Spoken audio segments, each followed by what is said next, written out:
Just ahead on Catholic Chicago, Mundelein Seminary celebrates a milestone. A look at a year in service to others at Chicago's AMATE House, and the melodies from our music ministries inspire with faith and hope.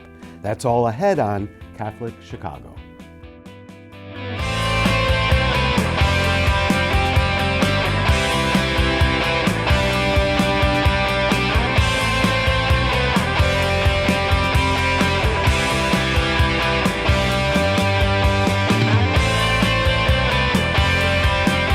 The Archdiocese of Chicago is a vibrant and diverse faith community.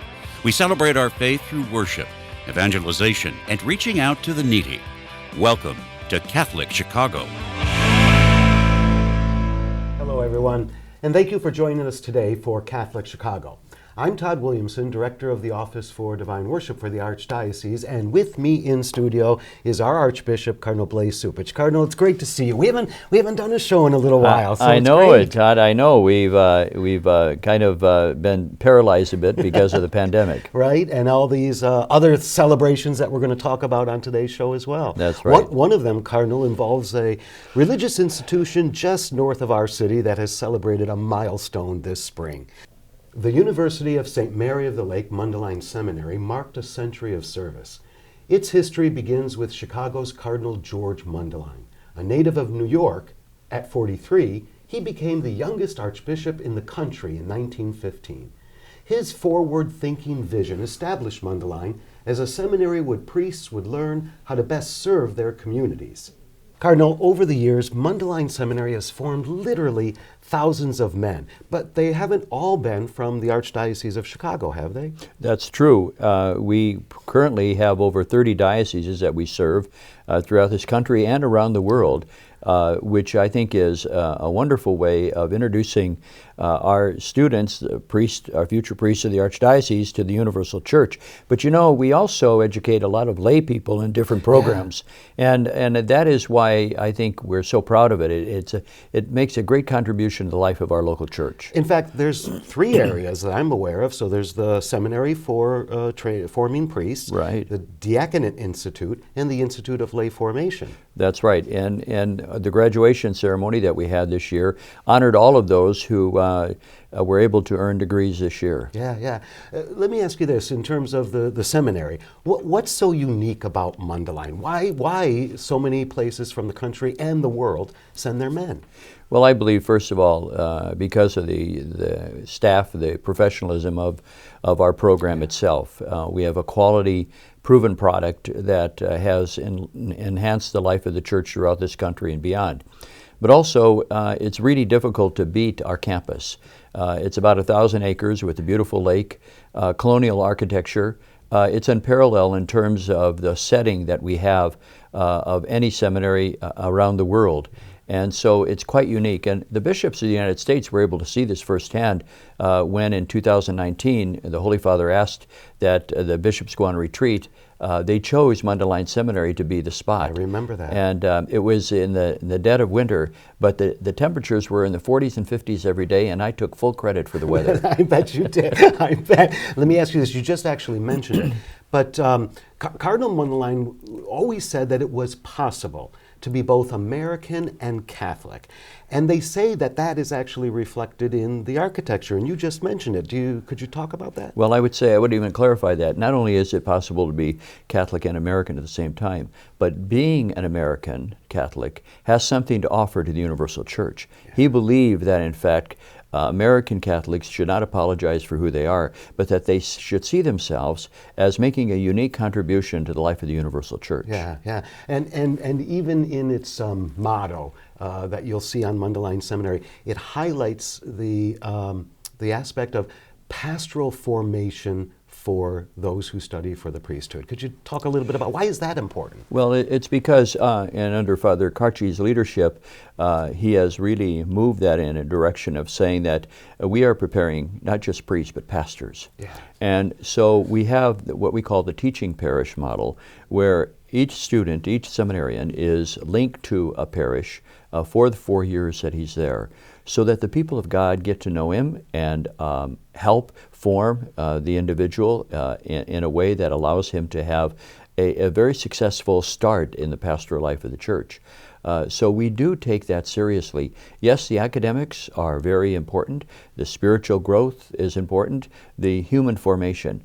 But so is the pastoral, and the parishes help us with that. Yeah. Mundelein Seminary is where they are trained.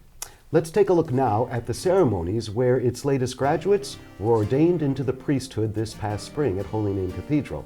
The new priests also reflected on the day and their calling.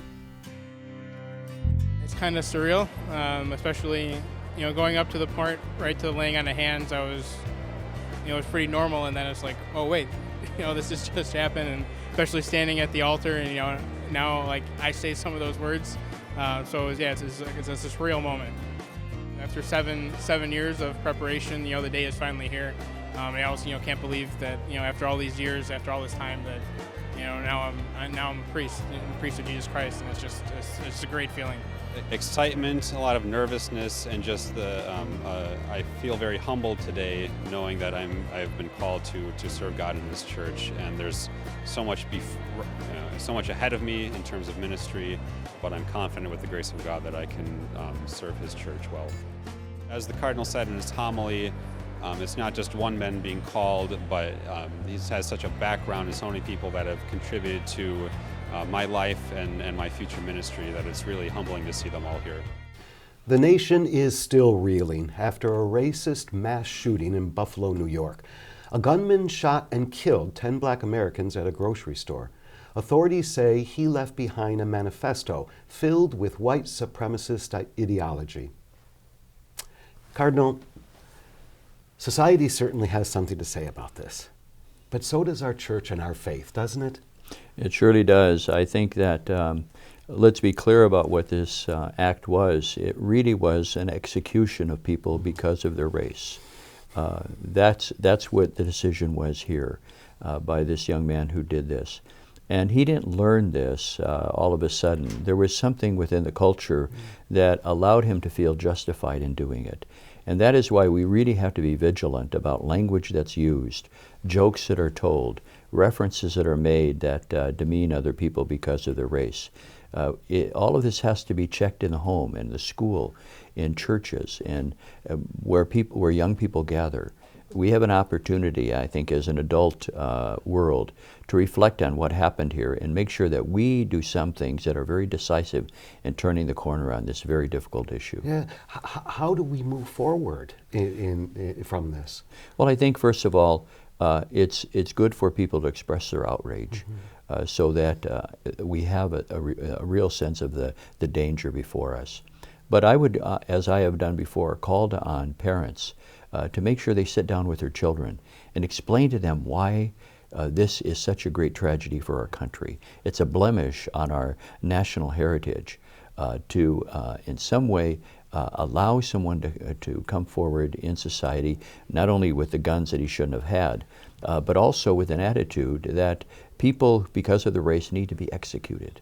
And I think that is something for every parent, every family to sit down with their children and talk about. And they need to hear it in church as well, right? Yes, very much so. That's why the Sunday after that I was very clear in my homily that was broadcast on television about the need for us, as Jesus prayed for unity within the church, to realize too that his prayer for unity is based on all of us having real solid relationships with each other, ways in which we also work for the good of others to achieve their own perfections, but also to look upon other people who are different as gifts, not as threats. Yeah. And I think that, yes, the gospel tells us much in these days of the Lord's resurrection of how we should look upon other people who are different than ourselves. Yeah, a message we all need to hear.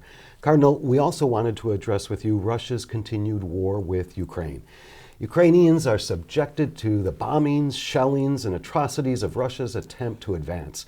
Here in Chicago, the faithful have staged marches and rallies and collected essential goods for refugees. Why is this part of our mission in the world? Well, first of all, I think it's important for us, not only as Catholics but as Americans, to make sure that the aspirations of people to have self-determination and their own borders be respected. Because this is a real challenge not just to one country, but to democracy itself around the world. Yeah. And it is important for us as believers in the gospel, which the basis of our teaching with regard to democracy and government is the dignity of each and every human being. And when you respect that dignity, then you give people, a nation, the right for self-determination. They're all linked together. Yeah. And so the basis of our Catholic social teaching is the dignity of the human person. When you allow that as well to be translated into how a country governs itself, if there is a violation like the invasion that we see with Russia into Ukraine, we have to stand up and say this is wrong. It's morally wrong, but it's also politically endangering the rest of the world. Yeah. The dignity of every person even applies to what we were previously talking about with the mass shooting even, right? Exactly. So when initial crises happens, there's a great rush to help. And we've done that here in Chicago in our parishes. But that need lingers even as we go on, right? And can't wane. We can't let it wane. Well, that's right. And I think that, for instance, our government now just voted for more funds for arms for people to protect themselves in Ukraine.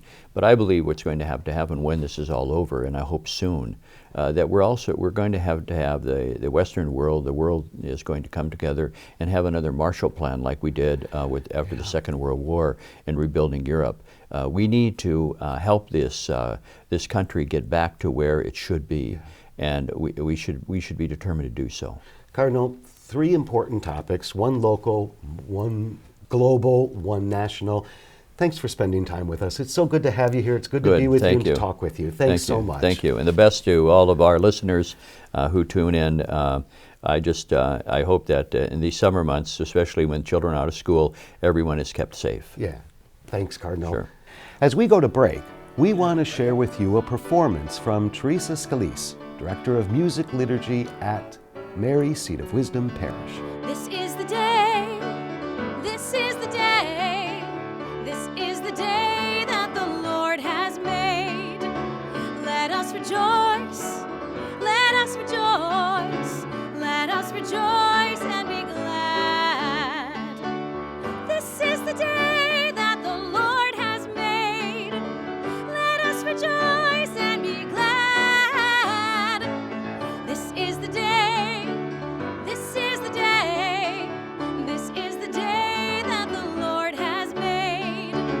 Let us rejoice, let us rejoice, let us rejoice and be glad. Give thanks to the Lord, our God is good, whose love endures forever.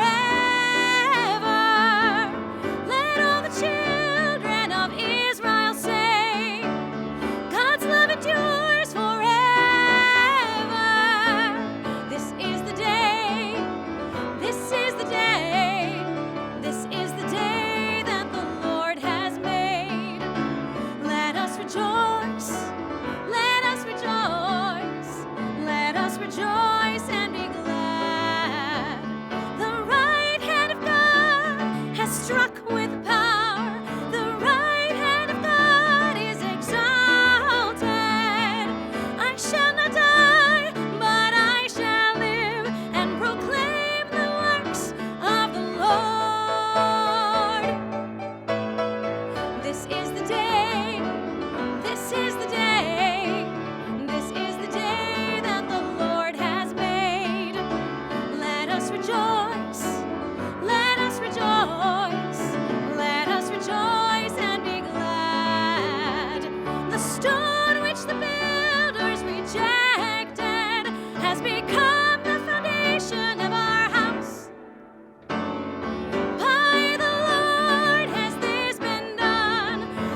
always say, how can you spend your day with 3-year-olds? Seeing the changes that they go through and just the journey and how they grow, this is a very rewarding job.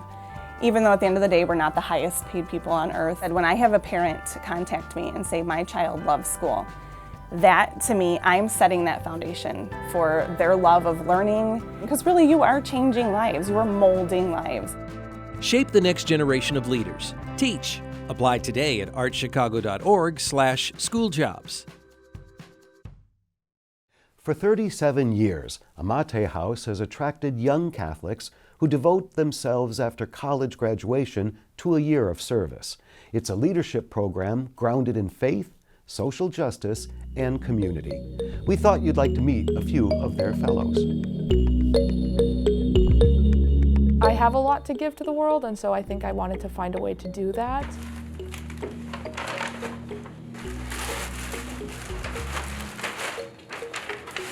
It's a commitment to a year of service, so we all get we get assigned a job at a service site, at a partner site with AMATE. I work at Little Brothers in Chicago. The mission of Little Brothers is to relieve isolation and loneliness in older adults. If I'm visiting in their home, it's a pretty casual. Sometimes we'll watch TV, sometimes we'll just sit and talk. I taught an elder how to use her email.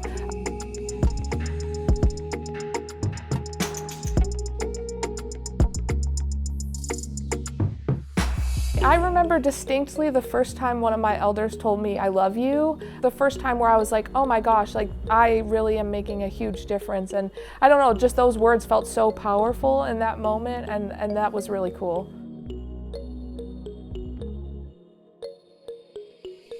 I work here at St. Clement. I am their coordinator of community outreach. It's a lot of researching with other organizations maybe in the neighborhood or in the greater Chicago area that do different kinds of direct service work, whether it be something simple like a food drive or sending volunteers to help sort their clothing pantry or things like that. It's recognizing these tenets of Catholic social teaching that our church is based in, that we all believe in, and really exploring the ways that we can live those out. Ultimately, there's such a gift in being able to receive love unconditionally, and that then demands a call to give it unconditionally.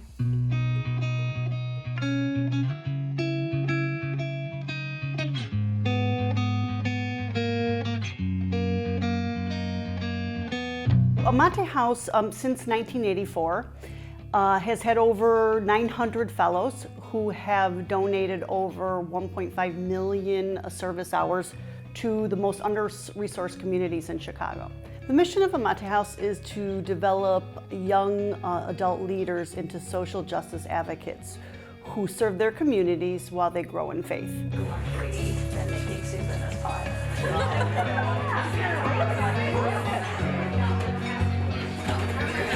What's it like living at AMATE? It's a blast. I mean, I just think of our house, and it's so beautiful having so many people in a house. So that means, keeping our house clean, cooking dinners together, assigning chores, all of that. Okay, dishes, horrible. I hate doing dishes. So having people who are like, don't make me cook, let me do dishes. I'm like, yes, this is beautiful. This is so great.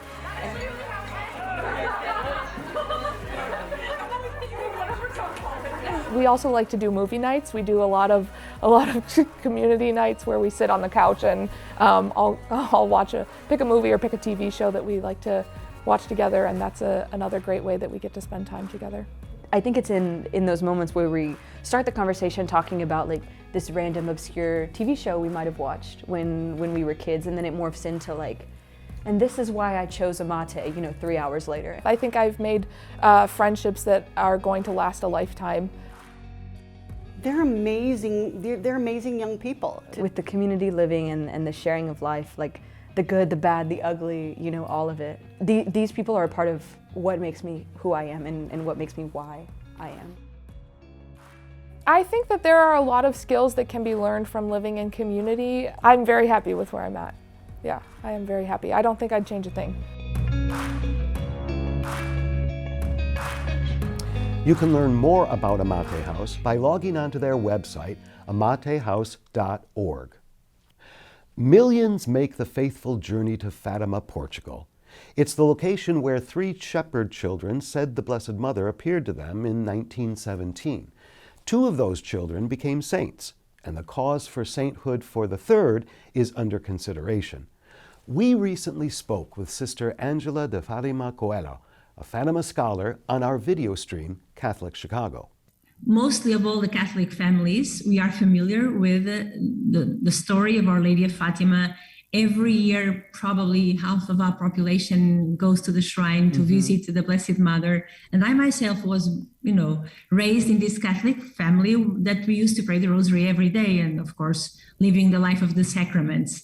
I was very involved with all the spirituality of this message since I was a child. What is the most common myth you would like to dispel regarding Fatima? Is there something sometimes people say to you about Fatima that you want to say, well, that is not true? Okay. About the message, many people think the message is just about chastisement, hell, sacrifices, suffering, and it's not. Fatima mostly is about this announcing that God loves us and wants us to love him back. From the beginning to the end, Fatima is about the Most Holy Trinity, the Eucharist, and this experience of God that we are called to make through the hands of Our Lady. Around the time of Sister Angela's visit, the Shrine of St. John Paul II sponsored a procession in honor of Our Lady of Fatima. Here's a look at the day's events. We are at the Shrine of John Paul II in Willow Springs, Illinois. This is an archdiocesan shrine that was dedicated by Cardinal George in October of 2014. The shrine is on the grounds of Our Lady Mother of the Church, Polish Mission, and it is run by Cistercian fathers. We are celebrating not only the memorial of Our Lady of Fatima, but also we come to pray for peace, and especially in Ukraine. Our Lady of Fatima, it's one of the apparitions that happened in Fatima in 1917, where from the May of 1917 to October, Blessed Mother was appearing to the 3 shepherds. And each month she got a different message. And one of the messages was to pray for peace. And as we know, with the world that we are living right now and with the war in Ukraine especially, we at the Polish community wanted to not only to pray for peace, but also we want to be connected with our brothers and sisters, especially all those who are here in our Archdiocese of Chicago, to pray for them, pray for each one of us. We'll start with the Mass in honor of our Blessed Mother, and afterwards there will be a Fatima procession where we'll be carrying on the statue of Our Lady of Fatima, and we'll be singing the Fatima songs, and at the end we will pray the Rosary in honor of our Blessed Mother, but also, as I mentioned, for the peace, especially peace in Ukraine and the end of the world in Ukraine. But also one of the intentions will be also to pray for vocations to the priesthood and religious life, and especially from the Polish community in the Archdiocese of Chicago. The Catholic Charities of the Archdiocese of Chicago is one of the state's major social service providers. Their good works are set in motion thanks to partnerships with our local parishes. Those relationships were the subject of a recent edition of the Voice of Charity video stream. One of the big things that Catholic Charities is focused on is grounding mission locally. And we think the best way to do that is in connection with regional parishes and creating avenues for people to come in through parishes to serve alongside Catholic Charities staff and better connect our services to those who are participant in parish communities. So regional mission boards is really that localization of engaging people with our mission as part of our broader Partners in Mission, Partners in Giving, Partners in Prayer structure that we are rolling out in the months to come. Excellent. Now, when you talk about the 7 different regions that are within Catholic Charities, will each region mission board be structured the same way? And then what are the opportunities for people to get involved at those levels? Yeah, so I think this is one of the things I'm most excited about. So we know that it makes sense to keep some of the structure of the regional mission boards consistent from region to region. So things like membership, engagement, or parish outreach or community outreach, these are things we got to do everywhere. But we also know that the services the Catholic Charities offers differs from region to region, and the need is really different. And so what we're looking for in that the last bucket of the regional mission boards are what we're calling mission teams. And these are really at their most basic level, a set of people who are committing to doing work alongside us in the mission of Catholic Charities. And so in one region that might look like 5 or 6 people joining once a week to man the food pantry hours. In another region that might be focused on career counseling for returning veterans, or it might mean a food drive or a once a year large event like a celebration of giving type thing. And so we want mission teams to be flexible based on the interest and appetite of those in a given region and a given parish to engage with us, and then also meet the needs of that specific region. So we're really excited about how that's going to emerge and grow and be different around the Chicago and Lake County area. The Voice of Charity can be heard every Tuesday morning on WNDZ Radio 750 AM at 8:30. You can also access the program on our YouTube channel. The end of the school year is a time to look forward, but also to reflect on the year that was. Chicago Catholic school students reflected on that at a special outdoor end of the year. Every praise to God, yeah.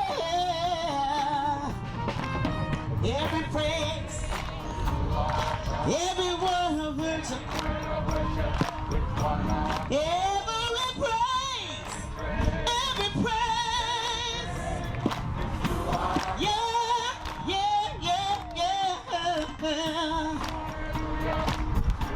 Sing hallelujah. Every praise, every praise. Let's take it all up. Here we go. Let's do our God. Every word of worship. I am a child of God. I am beautifully and wonderfully made in His image. I am special. I am loved. Every praise, every praise.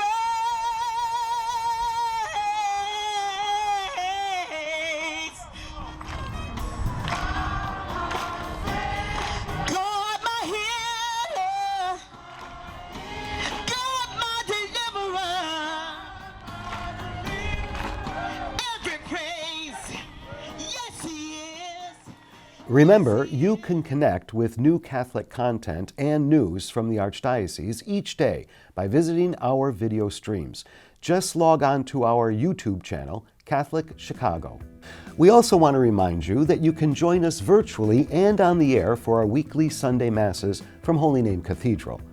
They are available online at our Facebook page and our YouTube channel, Catholic Chicago. Our Masses are also broadcast each Sunday. ABC 7 is the home of our English Mass at 9:30 a.m. Spanish Masses are broadcast on Unimas, Channel 60 at 5:30 a.m. And Pole Vision broadcasts our Masses each Sunday at 9 a.m. and 3 p.m. That does it for this edition of Catholic Chicago. We look forward to seeing you next time. I'm Todd Williamson, and thanks for joining us. We invite you to watch segments of Catholic Chicago and hundreds of additional Catholic videos at youtube.com/Catholic Chicago. Like us on Facebook. Follow us on Twitter.